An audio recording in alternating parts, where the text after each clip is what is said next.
And this is calligraphy? Is this calligraphy? It's called calligraphy. It reminds me of calligraphy kind of shapes. It's unusual. It uses the arm under the hair under the armpits as a design element. This one is being used as 1 month in a calendar of a famous museum in Germany this year. I think it's September of '97. They're using that as the Ludwig Museum in Cologne. Great. I have a number of things in museum collections all over the world. Oh, this is beautiful too. And this is earth form? Earth form. I'm glad you have that written down. Yeah, Sometimes this is I earth forget form. the names. I'll tell you what your work is. I love it.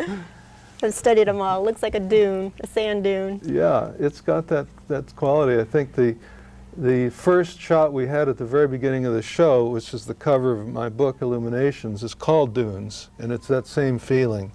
It's a little bit amplified. And you do this all in the studio, so you don't have to go out to the sand dunes early in the morning or late at night. You can do it any time. This is the advantage. After 20 years, I got wise. That's the actual dunes we're talking about. There are a lot of the classic traditional California photographers who've gone to Death Valley and made the dunes look like nudes. I sort of reverse the process and make the nudes look like dunes. Right. Well, now I understand you can't even go to these beautiful places anymore because you think you're the only person there with your model, and on a nice day, everybody's there. That's right. Some guy in a plaid shirt comes up just when you make the exposure. And now we're out on a limb. I'm sorry I had to say that, but what are we looking at? That's called appearance. A lot of times I've avoided the hands in these pictures and the faces because these are very personal statements, and you get involved in a face or often in hands, and you get involved with that person's personality. Nothing wrong with that, but what I'm after is the abstract form. But in this and in this, I've loosened up and dealt with the hands. And actually when I got into doing hands, of course they're so expressive. Oh yeah. And Dorothea Lange was a California photographer who dealt a lot with the human expression, and hands are very important in her work.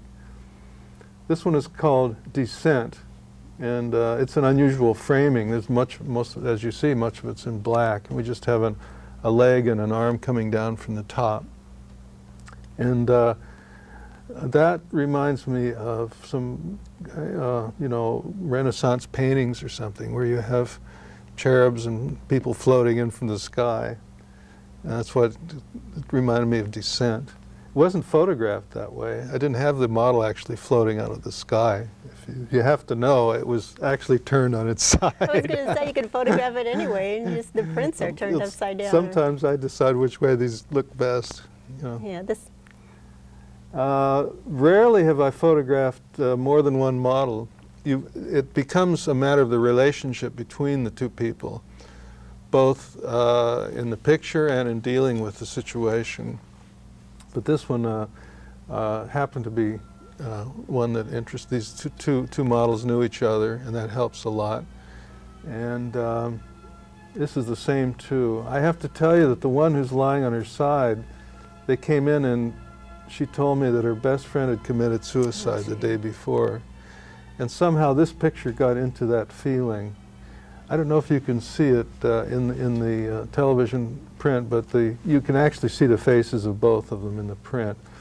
And it's called Victoria. It had a feeling of that sort of softness and that kind of body style that was more prevalent in the Victorian period. And again, it's relationship. And I deal with non-traditional bodies as well.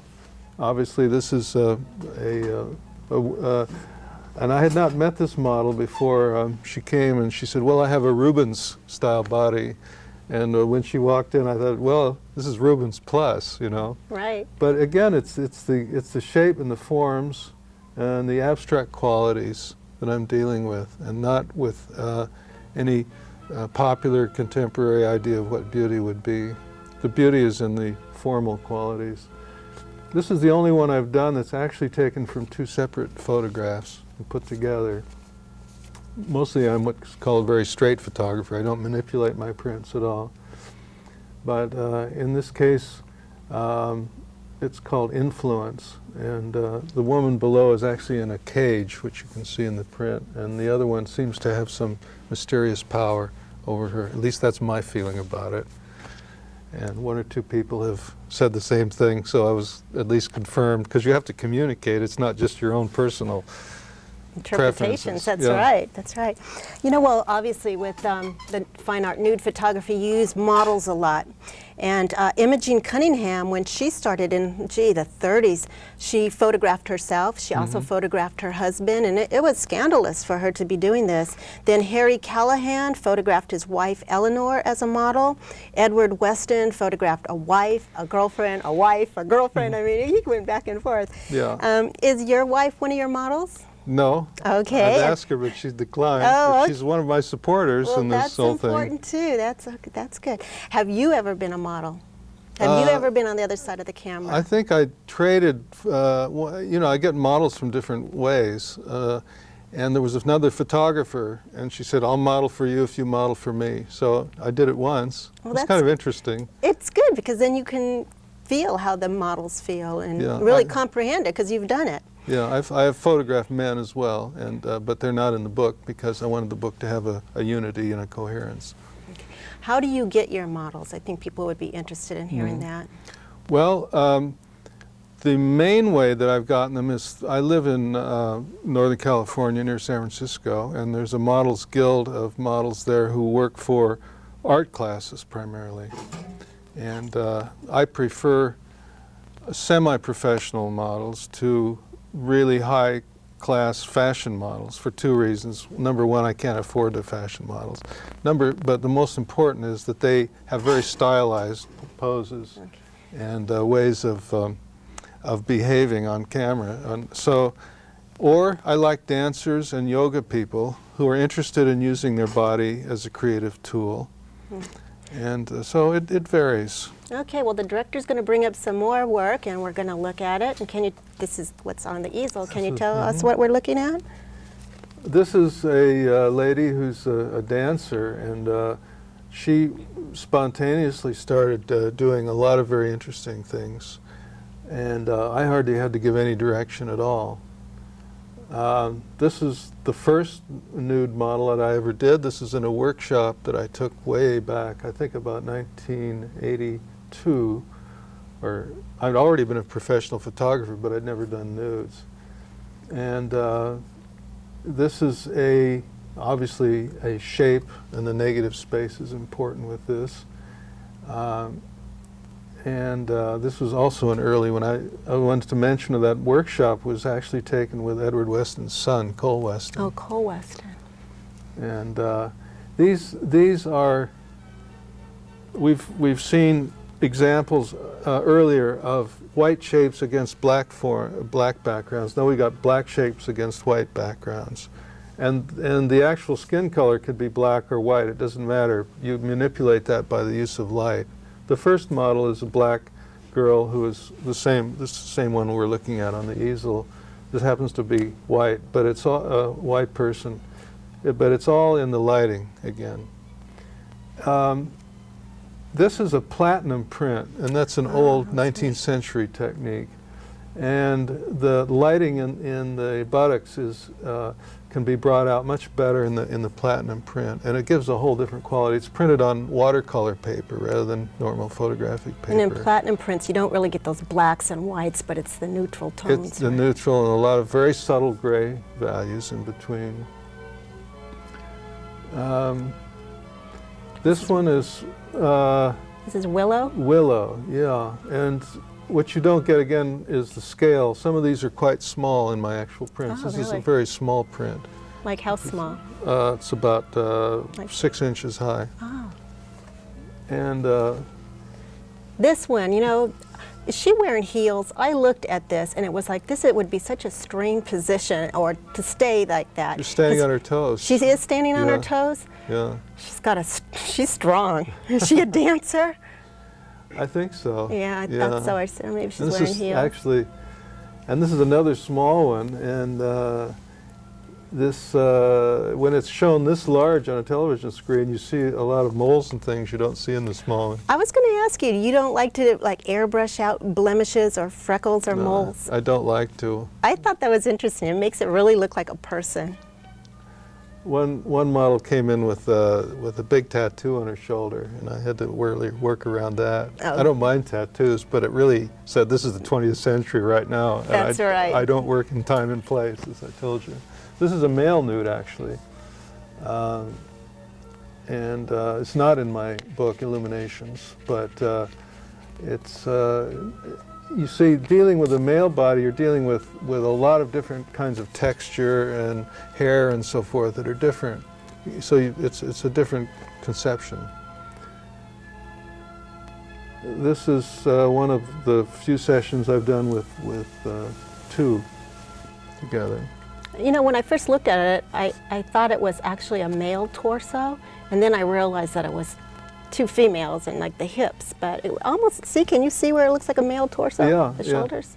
Well, this is one of the nice things about semi-abstract. People project their own feelings and meanings on these things, and that's great as far as I'm concerned. But it has the qualities of torso-ness to it, you know, so it doesn't restrict your imagination. And what are we looking at now? That's a knee just going up in the air, and it's called mountain because it reminds me of a mountain, obviously. And this is one that knee, mountain is usually a very large print.